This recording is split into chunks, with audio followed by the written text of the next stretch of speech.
Halo guys, di video ini kita akan membuat tipografi efek teks iris atau slice menggunakan CorelDRAW.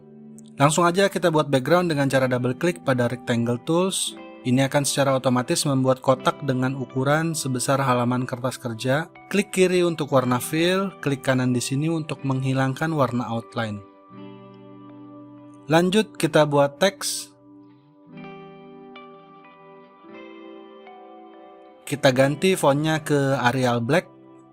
Perbesar fontnya. Kemiringannya kita set ke 6 derajat. Lalu kita posisikan di tengah dengan menekan P pada keyboard.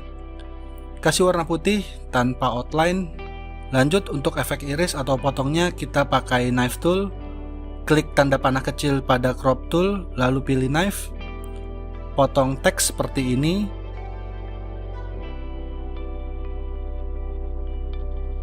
Setelah terpotong, pilih bagian atas teks, lalu geser ke kanan sedikit seperti ini. Supaya efek potongnya lebih jelas, kita kasih bayangan di bagian yang terpotong.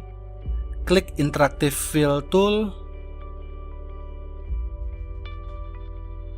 Sambil menahan Shift, kita drag dari atas ke bawah seperti ini.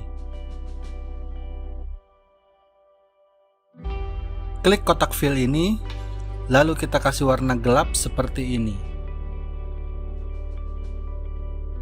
Kita sesuaikan lagi posisi bayangannya.